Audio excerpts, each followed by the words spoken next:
संगत जी, प्यार से कहना धन निरंकार जी। हाँ जी। भूखा अगर पड़ोसी है तो तू मिल बांट के खाया कर। तो कैसे हमारे इसमें व्यवहार के अंदर जहाँ अच्छाइयाँ हमें प्रतिदिन और डालनी चाहिए, वहीं दूसरों के हित के लिए कि अगर हमें कोई दिख रहा है कि किसी की स्थिति उस रूप में है कि अगर किसी को किसी चीज़ की आवश्यकता है और वो चीज़ अगर हमारे जीवन में है, चाहे वो कोई वस्तु के रूप में हो या कभी कभी किसी को सिर्फ एक इमोशनली एक मन से सिर्फ एक चाहिए होती है, वो सांत्वना कह लें या जो भी, कि हम अपने मन के रूप में उसको एक तरह से एक राहत दे सकें। चाहे कोई भी रूप हो जीवन में, किसी के पास अगर कोई चीज़ नहीं और हमारे पास वो है, तो हम उसको अगर उसके साथ बांटेंगे, अगर हमारे को तो परमात्मा ने ऐसा दिया है कि हमारा ये भंडार भरे हुए हैं, क्योंकि परमात्मा जितना भी देता है हर एक को, वो उसके लिए बिल्कुल उतना ही आवश्यक होता है। ये इसी में ही भक्तों ने शुरू से ही अभी तक भी ये शुक्राना किया है कि दातार तूने जो दिया बहुत अच्छा दिया, जो जीवन मेरे लिए बनाया वो बहुत सुंदर बनाया। उसमें फिर अगर चाहे खुद की शरीर की पीड़ा, आर्थिक प्रॉब्लम्स, कुछ भी ऐसा हो,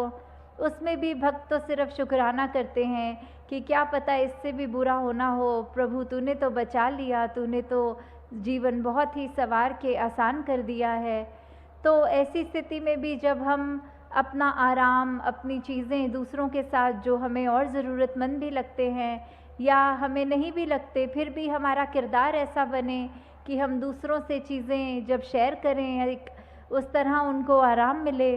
तो वो जब हम करेंगे, ये मिल बांट के पड़ोसी के साथ जब खाएंगे, तो उसका जो एक आनंद हमें मिलेगा, वो हमारा जीवन में जो हमको खुशी देगा, वो हमें कोई वस्तु नहीं दे सकेगी। वो अपने चरित्र को जैसे जैसे हम निखारेंगे, वो हमको एक सेटिस्फैक्शन तभी मिलेगी। हाँ जी। काम तेरा खुद बन जाएगा, काम तू उसके आया कर। तो कैसे किसी के जीवन में हम अगर कोई उसको चाहे मदद रूप कहें, वैसे संत तो सिर्फ सेवा रूप ही करते हैं, वो एक अहंकार का भाव लेके मदद तो करते नहीं। तो ये अर्पित भाव से, एक समर्पण भाव से जब सेवा करते हैं, तो ये भी भाव जो होता है कि हमने किसी के काम अगर तभी आना है अगर हमें कोई अपना फ़ायदा दिखे, तो ऐसा नहीं होना चाहिए। हमें पहले यही देखना है कि दूसरे के लिए ही हमने सहूलत करनी है। उससे हमको जो हम कितना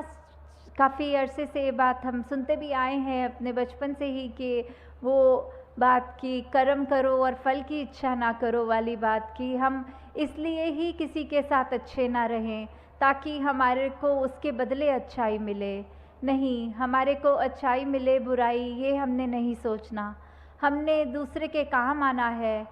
और उसमें अगर परमात्मा हम पे कृपा करे, ये निरंकार ने जो करी हुई है हमेशा, तो ज़रूर देगा वो, ज़रूर एक अच्छाई चीज़ ही हमको, अच्छी चीज़ ही उसके बदले। पर अगर बात वही हमारी इंटेंशन की है, कि हमारी सोच की है, अगर कोई अच्छा कार्य करने से पहले हम समर्पित नहीं हैं, हम यही सोचें कि ये करने से मुझे इसका दुगना फ़ायदा होगा, तो फिर वो कार्य करने का भी कोई पॉइंट नहीं होता। तो यहाँ भाव सिर्फ इन पंक्ति में यही है कि हमने अपना काम हमारा सवरेगा जब दूसरे का भी हम अच्छाई ही उसको देंगे, पर ये बात हमने मन में नहीं आनी देनी कि हमारी अच्छाई हो इसीलिए दूसरे का काम हम करें। हाँ जी। घर पड़ोसी का बचा ले, अपना घर बचाना जो।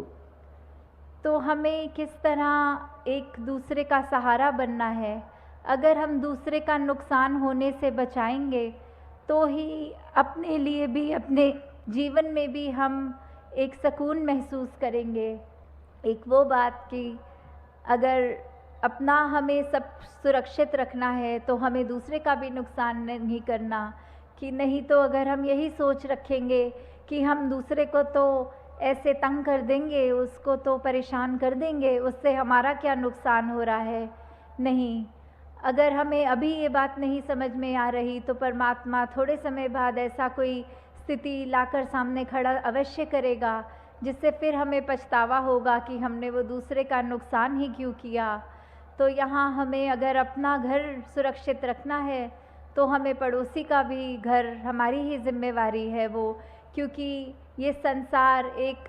वसुदेव कुटुंबकम की भावना, ये यूनिटी इन डाइवर्सिटी की बात कि हर कोई अपना है। जब हर एक व्यक्ति में ही ये परमात्मा का अंश बसा है तो हर कोई ही श्रेष्ठ है। फिर वो बात नहीं कि सिर्फ मैं ही श्रेष्ठ हूँ और दूसरा श्रेष्ठ नहीं है। चाहे वो किसी भी जाति का हो, किसी भी देश में रहता हो, कोई भी कल्चर हो, खान पान का तरीका, मेरे से दूसरे का स्वभाव चाहे कितना भी अलग हो तो भी वो उतना ही श्रेष्ठ है मेरे जितना ही वो। बल्कि हर एक को ये भाव रखने हैं कि दूसरे तो हमसे ज़्यादा श्रेष्ठ हैं, हमारे अंदर तो कोई लाकत नहीं, कोई ऐसे कर्म नहीं, और बाकी सब में इतने सुंदर कर्म, इतना सुंदर जीवन जीते हैं सब। तो वही बात आ जाती है कि हमने एक दुनिया के लिए एक वरदान बनना है और कैसे हमने हर एक के लिए कुछ भी करने के लिए अपना जीवन ऐसा ही बनाना है जो एक परोपकारी जीवन हमारा अपना बन जाए। क्योंकि वही बात आ जाती है कि जहाँ अभी इस पूरे एग्जाम्पल में बार बार आग का जिक्र हो रहा है कि कैसे आग लगानी हो तो वो तो पल दो पल में लग जाएगी, पर बहुत ज़माना लग जाता है कि वो इतना टाइम लग जाता है कि आग जब बुझती है तो बुझते बुझते धीरे, हम कितना आजकल न्यूज़ में भी सुनते हैं, कुछ कुछ दिनों के बाद पता लगता है कोई जंगल जल गए हैं। तो कैसे सिर्फ एक चीज़ के वजह से, एक पत्ते ने आग पकड़ी और उसने पेड़ जला दिया, और फिर पेड़ के पेड़ लगातार ये फॉरेस्ट फायर का रूप जब हो जाता है कितना नुकसान हो जाता है। तो वो एक चिंगारी ही काफ़ी है, उसने इतनी आग बढ़ा दी कि फिर बहुत यत्न लगते हैं वो आग बुझाने में। और संतों का तो हमेशा से वही काम रहा है, जो उदाहरण हम वो चिड़िया का भी सुनते हैं कि एक चिड़िया अपने पंख पर पानी लगाकर फिर आग लगे हुए स्थान पर जब उड़ती है, उसका एक मन का भाव होता है कि मैं किसी तरह योगदान दूं, आग बुझानों में मेरा नाम गिना जाए, आग लगाने वालों में नहीं। फिर चाहे बाकी उसके मित्र उस पर हंसें कि इतनी बड़ी आग को तुम कैसे इतने छोटे पंखों से सोच रही हो कि बुझाओगी, पर वो उस चिड़िया को पता है कि वो एक जो कार्य कर रही है वो ठीक डायरेक्शन में जा रही है, उसका जीवन सदुपयोग में लग रहा है। हाँ जी। सुख हर देव उसे देता जा, सुख तूने है पाना जो। तो कैसे हमें सुख को एक अपने जीवन में लाना है, और उसको लाने का तरीका, शुरुआत उसकी हमारी अपनी होनी चाहिए। कोई परिस्थिति हमको कभी सुखी नहीं करेगी। किसी भी परिस्थिति में सुखी होना हम पे डिपेंड करता है, वो चॉइस हमारी है। अगर आधा ग्लास पानी एक व्यक्ति के पास है और दूसरे का एक नाशुक्रा हो सकता है बोल के कि ये काफ़ी नहीं है, मुझे तो पूरा पीना था और परमात्मा ने सिर्फ आधा ग्लास ही दिया, और कहाँ दूसरा व्यक्ति उसी आधे ग्लास में कह रहा है शुक्र है परमात्मा तूने इतना तो दिया, वरना मेरे होठ तो बिल्कुल पानी की एक बूंद को भी तरस रहे थे। तो हमने अपने जीवन में क्या करना है, किस तरह की सोच रखनी है। शुरुआत एक अच्छाई की हमने करनी है तो किसी दूसरे ने नहीं हमारे अंदर आके वो बदलाव करने हैं। जब हम एक सत्य के साथ जुड़ जाते हैं, जब ये ब्रह्म ज्ञान रूपी दात हमारे जीवन में आ जाती है, जब हम वो सच्चाई पहचान लेते हैं कि क्या हमारे जीवन में है जो हमारे जीवन को एक रोशनी में ही रखता है, किस तरह हमने जीवन को जीना है, और क्या है जो हमारी असली पहचान है। क्योंकि शरीरों ने तो हमारे शरीर कितनी योनियों से अगर निकल के आए हैं, तो कभी जानवर, कभी कुछ बनकर, अब जब मनुष्य में बनकर आए हैं तो अभी वो चांस है, वो सुनहरा मौका है हमारे पास कि हम ये प्रभु परमात्मा की पहचान कर सकते हैं।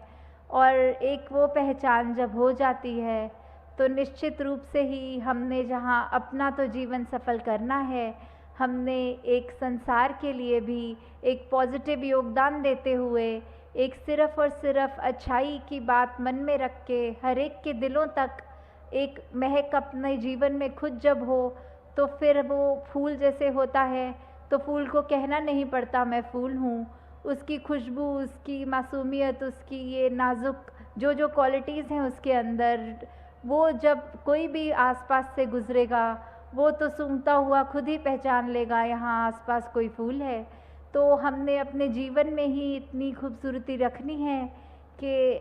फिर वो जीवन हमारा खुद को तो हम सफल करेंगे और हर एक का उसी के साथ और भी एक उनके जीवन में भी एक वो इम्पैक्ट एक पॉजिटिव दे पाएंगे। तो दातार सभी पे कृपा करे कि हर एक का जीवन